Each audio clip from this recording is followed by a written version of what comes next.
We'll start with this topic. The name of the chapter is process costing. This is the next chapter in the series and a very important chapter for your upcoming exams. In this chapter, we'll cover this 8 topics. After point number 4, till point number 4, it will be more like a theoretical, but from point number 5, it will be a more practical part. तो ये topic बहुत ज़्यादा important होगा आपके लिए क्योंकि हमें ये चीज़ों के ऊपर प्रैक्टिकल्स में बहुत ध्यान देने हैं। आप ध्यान दीजिएगा। तो first is simple process accounts के बारे में, process with normal and abnormal loss and gain, valuation of WIP that will do with the help of EQP statement, and inter-process profit, which is again one of the most important area that we need to focus on in this chapter. Now, first we'll introduce this topic with the help of the introduction, basically what we know about process costing. Institute of cost and management accountant London, जिसे हम सीमा कहते हैं, CIMA. Okay, this is in London. They have given a definition of process costing, and they said that process costing is that form of costing where standard goods are produced. It is also defined as a method of cost accounting whereby costs are charged to a process or operation and averaged over units. मतलब जो भी आपका खर्चा होगा, खर्चा हमारे कितने type के होते हैं, हमारे पास डायरेक्ट मटेरियल होता है, डायरेक्ट लेबर होता है, डायरेक्ट एक्सपेंसेस होते हैं जिसे हम प्राइम कॉस्ट कहते हैं, एंड ओवरहेड होते हैं। ओवरहेड 5 टाइप के होते हैं, आपको ये बात पता है। तो हम उन सारे खर्चों को इस प्रोसेस या इस ऑपरेशन के ऊपर चार्ज करेंगे एंड देन उसे हम एवरेज कर देंगे। तो इस वर्ड से मतलब ये है कि जो कॉस्ट पर यूनिट होगा प्रोसेस कॉस्टिंग में, इसके बारे में हम थोड़ी देर बाद जानने वाले थे, बट मैंने सोचा कि आपको यहाँ बता देना अच्छा होगा दैट जब भी आप कॉस्ट पर यूनिट कैलकुलेट करोगे अंडर प्रोसेस कॉस्टिंग, तो वो इन चीजों को ध्यान में रखकर कैलकुलेट की जाएगी इस वर्ड को। And if they are saying that it will be averaged, तो एवरेज कॉस्ट का हमने इकोनॉमिक्स में फॉर्मूला सीखा था that average cost means total cost divided by total units. ये हमने सीखा है। This is the basics that we know from economics. But here मैं आपको समझाऊंगा कि ये टोटल कॉस्ट में से एक ऐसा हिस्सा कॉस्ट का होगा जिसे हम डिडक्ट कर देंगे, because that will not be considered as a cost, क्योंकि रिकवरी हो जाएगी। ठीक, हमने कुछ यूनिट्स बनाए थे, उनमें से कुछ पैसे, उनके कुछ पैसे हम रिकवर कर लेते हैं। तो हम क्या करते हैं, हम अपने टोटल कॉस्ट में से उस रिकवर्ड अमाउंट, जिसे हम scrap value of normal loss कहेंगे, क्या कहेंगे, scrap value of normal loss, you can write it as SUNL, and in the same way it will be divided by total quantity minus normal loss units. Okay, so we are making a change out here.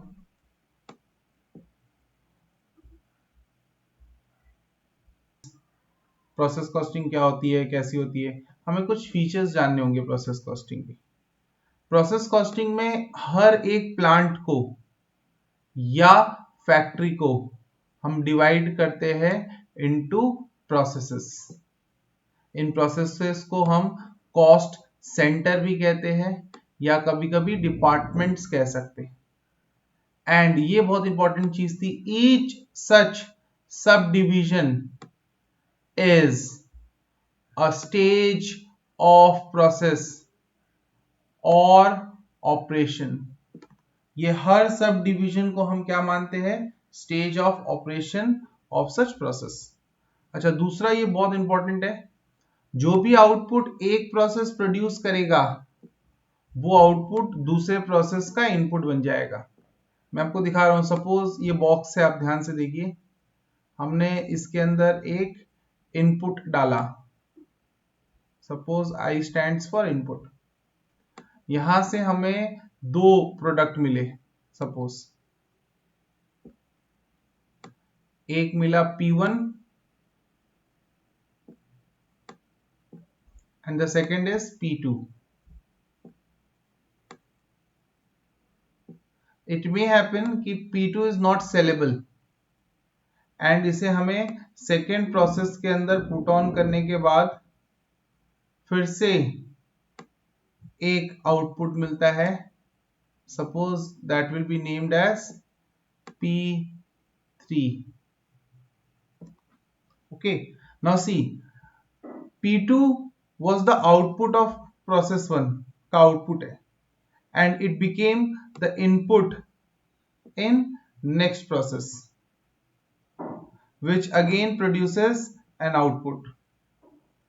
But यहाँ पे एक और चीज आपने notice की होगी कि मैंने सारे आउटपुट्स को P का नाम दिया. P क्यों दे रहे, प्रोसेस है इसलिए नहीं, क्योंकि इस फीचर के कारण the end products are homogeneous in nature. जितने आउटपुट्स प्रोड्यूस होंगे सारे ही आइडेंटिकल प्रोडक्ट्स होंगे. एंड जैसे कि फिर से मैंने आपको दिखाया, अब देख सकते हो ये जो प्रोडक्शन होते हैं ना प्रोडक्ट्स के, this may give rise to joint products और बाई प्रोडक्ट्स. तो जब भी हम वर्ड बोलेंगे जॉइंट प्रोडक्ट और बाई प्रोडक्ट, तो उन दोनों से ये समझ में आएगा कि ये जो आउटपुट है ये दो भी हो सकते हैं या दो से ज्यादा भी हो सकते हैं या एक भी प्रोडक्ट हो सकता है. अब जॉइंट प्रोडक्ट और बाई प्रोडक्ट में क्या डिफरेंस है वो मैं आपको बताऊंगा. जॉइंट प्रोडक्ट का मतलब होता है when a single process can be used to produce more than one goods, तो both such goods are regarded as joint products. But अगर मान लो किसी एक प्रोसेस से आपको एक ही प्रोडक्ट जनरेट करना था, but due to default of such process the other product automatically generates. Like for example, when we burn charcoal for producing electricity, ठीक, तो आप देखोगे वो स्मोक या वो डस्ट भी प्रोड्यूस होता है, बट फैक्ट्री का इंटेंशन उसे प्रोड्यूस करना नहीं था, तो वो चीजें कंपनी के लिए क्या होती है, बाई प्रोडक्ट. अगर वो सेलेबल होती तो, अगर वो कंपनी उन प्रोडक्ट्स को भी बेच पाता जो अपने आप जनरेट कर गई, तो उन्हें हम बाई प्रोडक्ट्स कहते हैं. ठीक, और ये तो मैंने आपको ऑलरेडी लिख दिया कि कॉस्ट पर यूनिट कैसे कैलकुलेट करेंगे. इस फॉर्मूला को ध्यान रखिएगा, मैं यूज करके दिखाऊंगा कैसे करते हैं. ये डिफरेंस हम थोड़ी देर बाद पढ़ेंगे, joint product and process costing में क्या डिफरेंस होता है. Now how process accounts are prepared. मान लीजिए हमारे सीरीज में दो प्रोसेस अकाउंट है, process account A and process account B.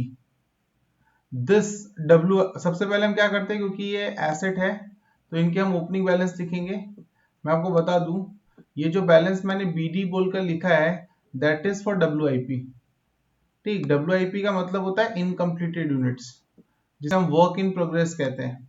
तो अगर किसी प्रोसेस के पास कोई भी डब्ल्यूआईपी बचा हुआ होगा तो वो उन्हें यूनिट्स और उसके अमाउंट को यहां लिख देगी. अगर आपके इनिशियल क्वेश्चंस में आप देखोगे कि आपको कहीं पे भी डब्ल्यूआईपी नहीं दिया होगा, तो इग्नोर करेंगे इस पार्ट को, क्योंकि इसे कैलकुलेट करने का एक अलग ही मेथड होता है जो हम इस चैप्टर के एंड में पढ़ने वाले हैं.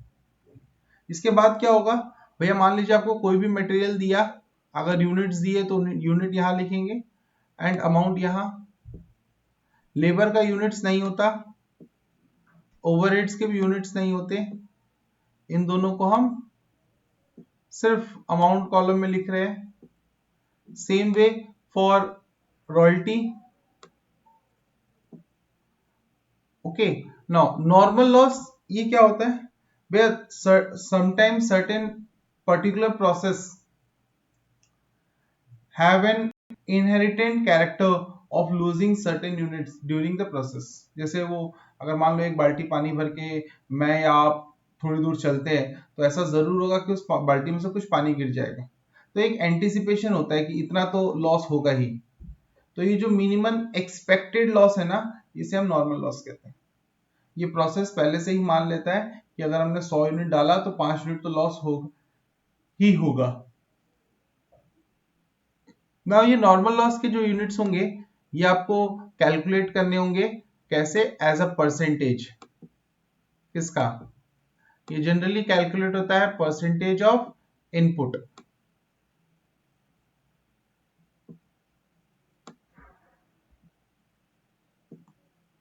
ठीक, मैंने वर्ड लिखा आईपी, आईपी मीन्स इनपुट, हम यहाँ लिख रहे हैं। इसका परसेंटेज पे कैलकुलेट करेंगे और इसके स्क्रैप वैल्यू से मल्टीप्लाई करके हम इसे यहाँ लिख देंगे। इसका मतलब ये फिगर कैसे लिखाया था, this is unit into scrap value. ठीक, just remember this. If scrap value is not given, we should not write anything in the amount column. Unit into scrap value.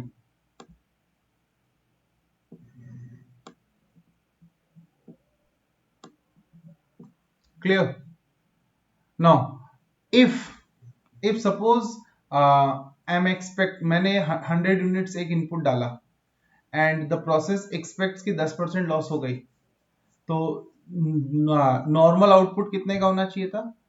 आपने कहा sir in that case normal output होना चाहिए 90 units, क्योंकि अगर 100 units डाला है 10% loss होगा, मतलब 10 यूनिट्स, तो एक्सपेक्टेड आउटपुट आपके पास जो आने वाला है, सो एक्सपेक्टेड आउटपुट आपके पास जो आने वाला है वो कितने का होगा? वो 90 यूनिट्स का होगा। क्लियर? बट सपोज अगर आपका एक्चुअल आउटपुट इस एक्सपेक्टेड आउटपुट से डिफरेंट हो, तो आपने बोला डिफरेंट मतलब मान लो आपका एक्चुअल आउटपुट थोड़ा अलग आया। थोड़ा अलग मतलब मान लो 90 की जगह आपने एक्सपेक्टेड आउटपुट प्रोड्यूस किया 85, तो आपने कहा कि सर हमने पहले से एक्सपेक्टेशन रखी थी कि 10% यूनिट लॉस होगा, तो आपका एक्सपेक्टेड आउटपुट 90 होना चाहिए था, बट एक्चुअल आउटपुट कितना है? 85। मतलब जब भी आपका एक्चुअल आउटपुट ए हो, ध्यान से देखिए मैं ऊपर लिख रहा हूं, actual output A O is less than expected output EO, then the resulting figure or the difference shall be regarded as abnormal loss. क्या मानेंगे हम इस डिफरेंस फिगर को? abnormal loss. Okay, then the difference between these two shall be regarded as abnormal loss. Clear? So you can write abnormal loss क्या होता है? That will be EO minus AO. That means expected output minus actual output.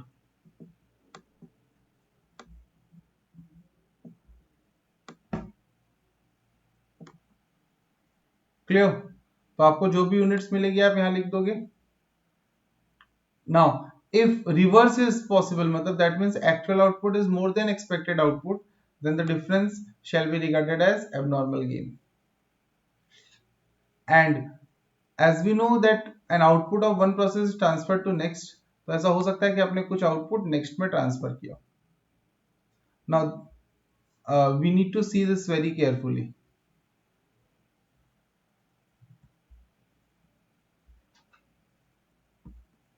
Now see this very carefully. We need to find this amount.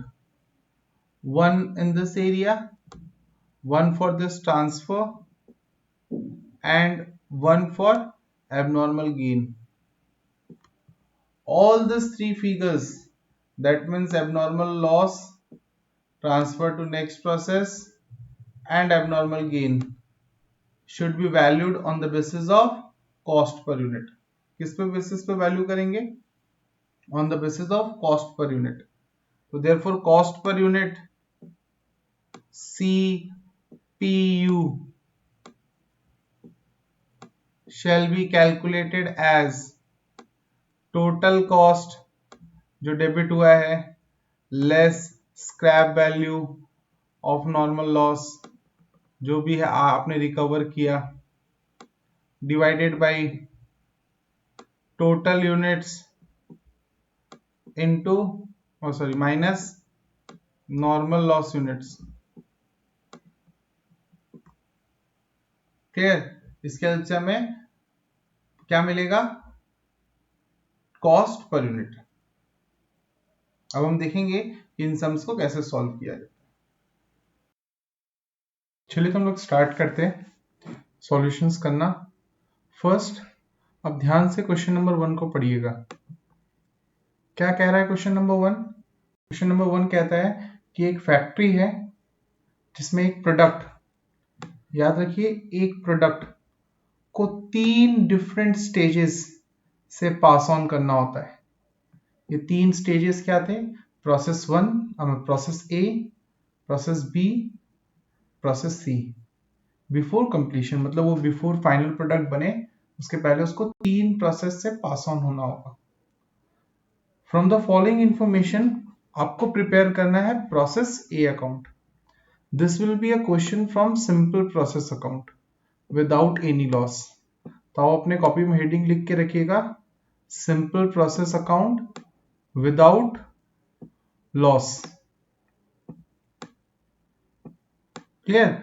Just write the heading simple process account. As you can see the heading I am writing on the screen. Just write simple process.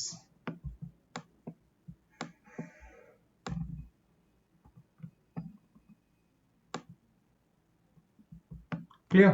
Now we'll start. After seeing the question, first what we have to do, this is the category 1 question. Just write, हमने अभी क्या start किया है? हमने start किया है simple process account without loss. Clear? कोई भी लॉस नहीं है इसके अंदर, ना ही नॉर्मल लॉस है ना ही कोई एबनॉर्मल लॉस है। ठीक, हम सबसे पहले देखेंगे कि क्वेश्चन नंबर 1 जो इस कैटेगरी का पहला क्वेश्चन है उसे किस तरह से प्रिपेयर करना है। नाउ जैसे कि हम जानते हैं कि प्रोसेस अकाउंट का फॉर्मेट कैसा होता है, तो बेस्ड ऑन दैट हम लोग एक फॉर्मेट ड्रॉ करेंगे प्रोसेस अकाउंट का। ध्यान से ड्रॉ कीजिएगा।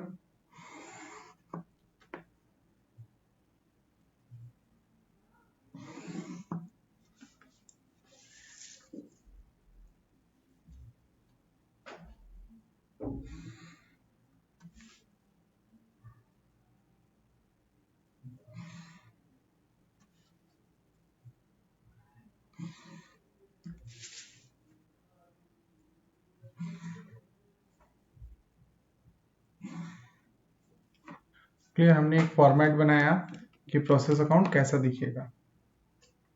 This is the debit side and this is the credit side. This is process A account, just like a ledger account हमने ये बनाया है प्रोसेस ए। चलिए हम लोग स्टार्ट करते हैं। सबसे पहले हमने क्वेश्चन में पढ़ा क्या, क्वेश्चन को ध्यान से देखिए। हमने प्रोसेस में पढ़ा कि हमारे पास एक इनपुट है रॉ मटेरियल का, 6000 kg है रॉ मटेरियल क्वांटिटी में और जिसकी प्राइस 10 रुपीज पर केजी है।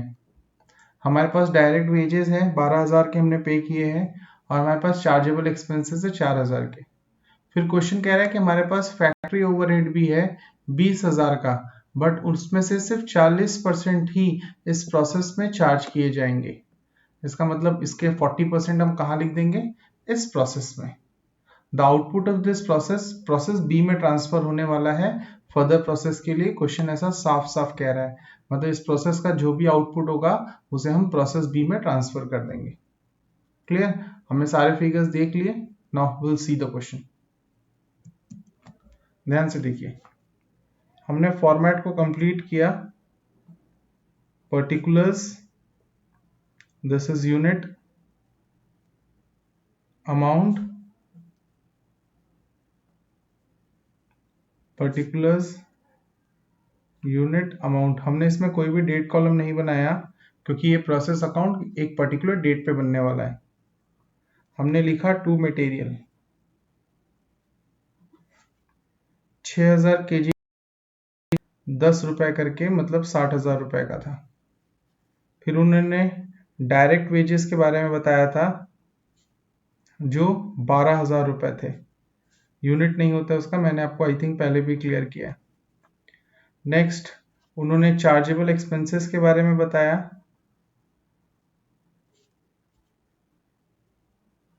जो कितने रुपए का है, 4,000 रुपए का। कितने का है, 4,000 रुपीज का। उसके बाद उन्होंने कहा कि हमारे क्वेश्चन में फैक्ट्री ओवरहेड भी है, जो हम एलोकेट करेंगे। कितना, क्वेश्चन सेड 40%, 20,000 का 40% मतलब 8,000 रुपये हमने यहाँ लोकेट किए। उसके बाद क्वेश्चन में कोई लॉस के बारे में कुछ नहीं बताया। क्रेडिट साइड में लिखने के लिए हमारे पास नॉर्मल लॉस नहीं है। अगर नॉर्मल लॉस नहीं है तो कोई भी एबनॉर्मल लॉस या गेन हो ही नहीं सकता। याद रखिएगा, जब तक नॉर्मल लॉस का कॉन्सेप्ट ना आए, एबनॉर्मल लॉस का कॉन्सेप्ट नहीं आता। ठीक, हाँ, ऐसा क्वेश्चन में देखा जा सकता है कि नॉर्मल लॉस एक्सपेक्टेड ही नहीं था और फिर भी लॉस हुआ, तब हम उसे एबनॉर्मल लॉस कह सकते हैं। ओके, तो हमने यहाँ पे फिगर लिखना शुरू किया। हमें बताया गया था कि पूरा का पूरा आइटम प्रोसेस बी में चला जाएगा, तो हमने बाई प्रोसेस बी लिख दिया। क्या लिखेंगे हम, ट्रांसफर्ड। कितने यूनिट्स को हमने ट्रांसफर किया है। अब क्वेश्चन के लिए आपको ये चीज हमेशा याद रखनी है that after writing all this, हमें सबसे पहले क्या करना होगा, हमें यूनिट के कॉलम को बैलेंस करना होगा। हमने देखा डेबिट साइड में हमारे पास 6,000 यूनिट है, तो क्रेडिट साइड में भी 6,000 यूनिट होना ही चाहिए। अगर यहाँ 6,000 यूनिट होता तो डेफिनेटली बैलेंसिंग फिगर यूनिट्स में यहाँ आती। आपने बोला हाँ, और जैसे कि क्वेश्चन में कोई भी लॉस नहीं बताया, इसका मतलब input is equals to output. आपने बोला हाँ। मैंने बोला ये अमाउंट में कितना आएगा। देखो, इस क्वेश्चन में तो मैं डायरेक्टली बैलेंसिंग फिगर अमाउंट में भी लिख सकता था, but for the sake of continuity या हमने जो सीखा है उसके बेसिस पे हम कॉस्ट पर यूनिट कैलकुलेट करेंगे। फॉर्मूला क्या था कॉस्ट पर यूनिट का, हमने देखा था टोटल कॉस्ट इनकर्ड, मतलब हमने कितना खर्च किया है, less scrap value whole divided by total input minus normal loss units. अब जैसे कि इस क्वेश्चन के अंदर हमारा टोटल कॉस्ट कितना था, हमने इन सबको ऐड किया। ठीक, 60 प्लस 12 प्लस 16 76 प्लस 8 कितना होता है, 84,000। स्क्रैप वैल्यू नॉर्मल लॉस का कुछ नहीं है। टोटल इनपुट्स कितने थे हमारे, 6,000, और नॉर्मल लॉस यूनिट्स भी निल है। इसका मतलब ये फिगर कितना होगा, 84,000 divided by 6,000, this is equal to ₹14। अब हमें क्या करना है, अभी जैसे कि मैंने आपको बताया कि ट्रांसफर्ड यूनिट्स भी कॉस्ट पर यूनिट के बेसिस पे वैल्यूड होते हैं, तो 16,000 इंटू 14, यहाँ अमाउंट कितना लिखना है, 84। आप इसके नीचे पेन चेंज करके ये चीज जरूर लिखिएगा कि हमने ये कैसे निकाला। हमने निकाला 6,000 इंटू ₹14, ताकि आपको बाद में याद रहे कि हमने इसे बैलेंसिंग फिगर नहीं लिखा है, हमने इसे कैलकुलेट किया था। क्लियर, ऑल्दो इसका बैलेंसिंग फिगर भी 84,000 ही आएगा। This is the simplest question जो आप प्रोसेस अकाउंट में कर सकते हो। क्लियर, अब हम देखेंगे थोड़ा अगर लॉस होता तो क्वेश्चंस में क्या वेरिएशंस आते हैं। क्लियर, ठीक, तो ध्यान से देखिए आगे। हम लोग डायरेक्टली देखेंगे कि क्वेश्चन नंबर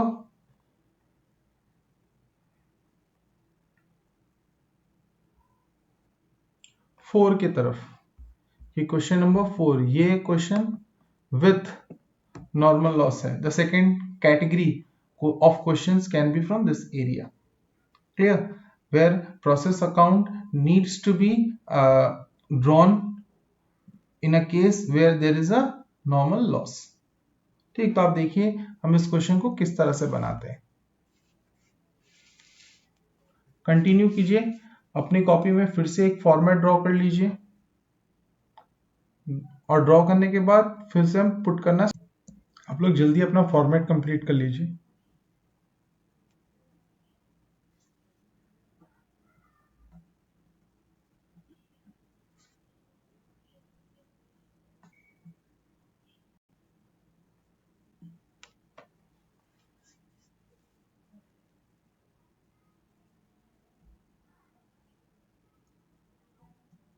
ओके, नाउ देखिए हमने अपना फॉर्मेट बना लिया। हम अपना क्वेश्चन करना स्टार्ट करेंगे। क्वेश्चन में प्रोसेस ए अकाउंट बनाने को कहा गया था एंड कुछ इंफॉर्मेशन हमें दिए गए थे जैसा कि अभी आपने अपने स्क्रीन पे देखा। ओके, देखिए क्वेश्चन में कहा गया है कि इनपुट हमने दिया है मटेरियल का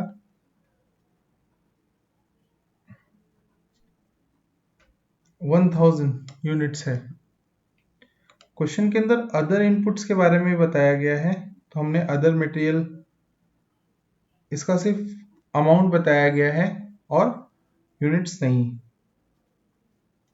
फिर हमारे पास क्वेश्चन के अंदर और भी आइटम्स हैं जैसा कि आप सब देख सकते हैं अपने स्क्रीन पे। हमारे पास इनपुट 1000 यूनिट्स के साथ साथ जिसके 6 रुपए करके कॉस्ट है, तो हमारा प्राइस कितना हो जाएगा 6000। हमारे पास अदर मटेरियल्स है 5000 का। हमारे पास डायरेक्ट वेजेस है 4000 का, तो 4200 का रहता। तो आप लिखिए direct wages, direct amount column में 4200 एंड हमारे पास एक्सपेंसेस है चार्जेबल, तो हम लिखेंगे टू चार्जेबल एक्सपेंस, अमाउंट में 2000। क्वेश्चन में ये भी बोला है कि हमारे पास फैक्ट्री ओवरहेड है, तो हम लिख लेते हैं फैक्ट्री ओवरहेड 40% एलोकेट हुआ है, तो हमने एलोकेटेड लिखा 40%। तो 5000 का 40% कितना होता है 2000, हमने लिख लिया।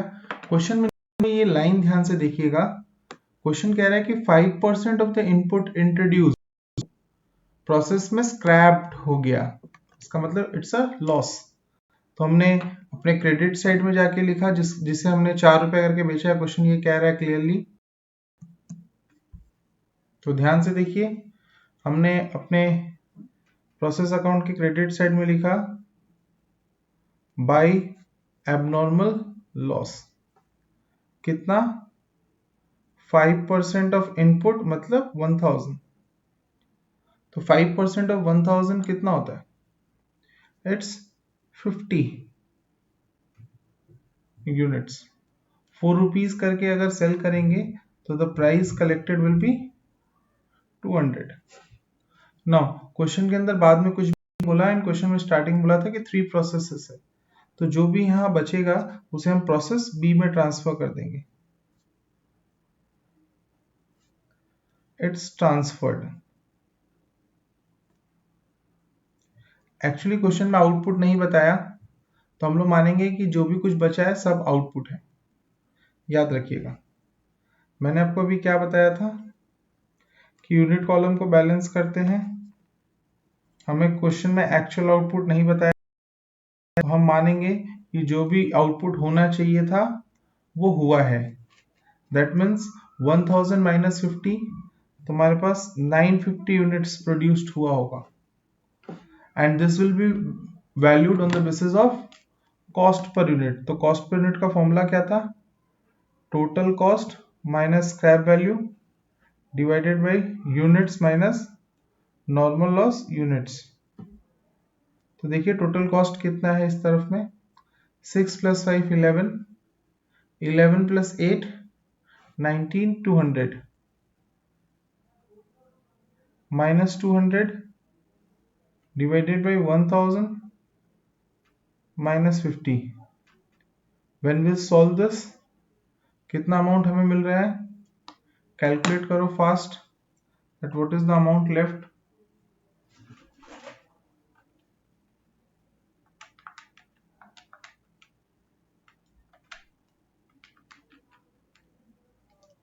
the answer is rupees 20 per unit.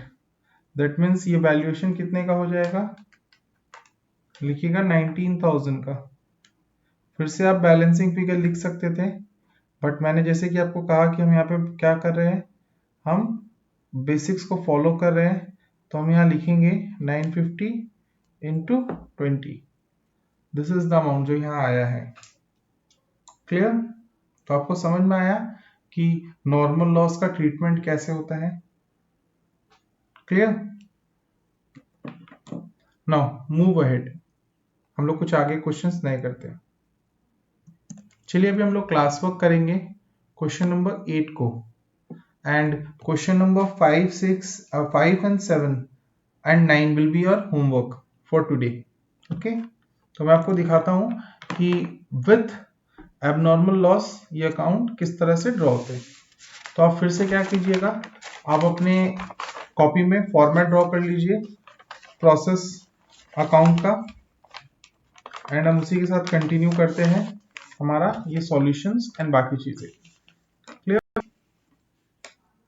तो ध्यान से देखिए कि आपका सॉल्यूशन कैसा दिखेगा। फॉर्मेटिंग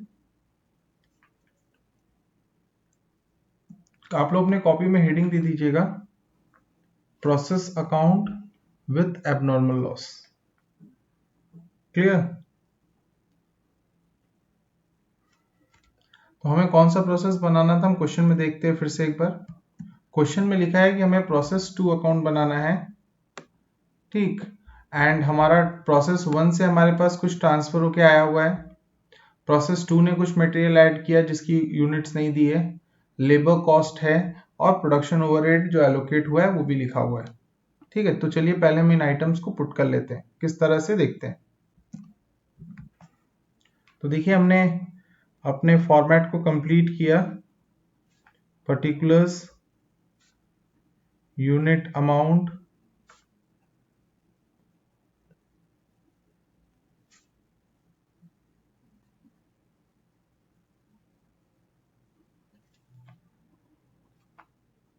हमने लिखा 2 process 1 account, this is process 2 account. Process 1 ने हमें 4000 यूनिट्स दिए हैं, ठीक, साथ ही साथ हमने नया मटेरियल ऐड किया है 8,000 रुपए का, हमारा लेबर कॉस्ट भी लगा है, एंड हमारा ओवरहेड भी हमें दिया गया था क्वेश्चन में। कितने कितने वैल्यूज थे, 2,000 रुपए का लेबर था एंड 1,400 रुपीज का एलोकेटेड ओवरहेड। हमारा इनपुट जो प्रोसेस 1 से आया है, जो इस मतलब आउटपुट प्रोसेस 1 का जो अब इसका इनपुट बनने वाला है, इट वाज वैल्यूड एट ₹8। तो 4,000 इंटू 8 मीन्स 32,000 का हमारा इनपुट था। अब क्वेश्चन कह रहा था कि इस क्वेश्चन में हमारे पास नॉर्मल लॉस है, ठीक, तो हमने लिखा बाय नॉर्मल लॉस। क्लियर? कितने का था क्वेश्चन ने कहा था, आई थिंक 10%। एक बार चेक करते हैं, देखिए 10% का एस्टिमेटेड लॉस लिख रहा है, और जिसे हम 5 रुपीज पे सोल्ड आउट कर सकते हैं, और एक्चुअल आउटपुट भी क्वेश्चन में दिया। दिस टाइम हम देखेंगे कि किस तरह से हम नॉर्मल और एबनॉर्मल लॉस की बातें कर रहे हैं। ध्यान से देखिए, अगर 10% लॉस हुआ होगा तो 10% of 4,000 is 400, sold at 5 rupees each, तो इसका स्क्रैप वैल्यू कितने का हो गया, 2,000 का। फिर हमने देखा कि क्वेश्चन आपको एक्चुअल आउटपुट भी बता रहा है। क्या बता रहा है, एक्चुअल आउटपुट। क्वेश्चन में ये आउटपुट लिखने से पहले ये जरूर चेक कीजिएगा क्या क्वेश्चन ने बताया था कि तीसरा प्रोसेस है या नहीं। अगर नहीं है तो ये लास्ट प्रोसेस है, पूरा पूरा आउटपुट फिनिश गुड्स में ट्रांसफर होगा। तो चेक करते चलिए, देखिए क्वेश्चन में तो नहीं बताया कहीं पे भी ऐसा कुछ, तो हम क्या मानेंगे कि ये लास्ट स्टेज था प्रोडक्शन का। अब देखते हैं कि इसे अकाउंट में कैसे ट्रीटमेंट करना था, तो हमने इसे फाइनली क्या लिखा, बाय फिनिश्ड गुड्स। कितने यूनिट्स गए हैं, अब एक चीज देखिए, 4000 यूनिट हमने इनपुट डाला, 10% का लॉस था, तो हमारा एक्सपेक्टेड आउटपुट कितना था? एक्सपेक्टेड आउटपुट कितना था? 36,000 यूनिट्स। मैंने आपसे पूछा एक्चुअल आउटपुट कितने का हुआ, आपने कहा 3500। मैंने कहा ये डिफरेंस क्यों? शायद मैंने आपको बताया है कि जब भी आपका एक्सपेक्टेड एक्चुअल से बड़ा हो तो जो डिफरेंस होता है उसे हम एबनॉर्मल लॉस कहते हैं, and here the difference is 100 units. अब आप ध्यान से देखिए, यही 100 यूनिट्स बैलेंसिंग फिगर भी है, किसका? यूनिट के कॉलम का। अगर आप यूनिट कॉलम को बैलेंस करते तो यहाँ पे यूनिट का टोटल आता 4000, तो यहाँ भी 4000 होना चाहिए as per balancing rules, but यहाँ पे 4 और 35 ही है। That means there is a difference of 100 units in this column. तो उस 100 यूनिट्स को हम क्या बोल के लिखेंगे? मैंने उस 100 यूनिट्स को एबनॉर्मल लॉस बोल के लिखा, ठीक है। अगर ये इस तरफ आता तो एबनॉर्मल गेन बोल के लिखते। अब जैसे कि मैंने आपको बताया था कि मुझे इसे और इसे वैल्यू करना है, एंड इन दोनों के ही वैल्यूएशन किसके बेसिस पे होंगे? Cost per unit. तो चलिए देखते हैं कि कॉस्ट पर यूनिट कैसे निकला। कॉस्ट पर यूनिट हमने निकाला, फिर से फॉर्मूला लिखा, हमेशा फॉर्मूला लिख के सॉल्व कीजिएगा। Total cost incurred less scrap value divided by total inputs less normal loss units. तो आपने वही लिखा। हमारा टोटल कॉस्ट इनकर्ड कितना है? 32 प्लस 8 40, 42, 43 400। ये हमारा टोटल कॉस्ट इनकर्ड है। इसमें से नॉर्मल लॉस का स्क्रैप वैल्यू कितना है? 2000। टोटल इनपुट्स कितने के थे? 4000 के। और नॉर्मल लॉस यूनिट्स कितने के थे? 400 के। तो कैलकुलेट करके बताइए कि ये वैल्यू कितने की आ रही है?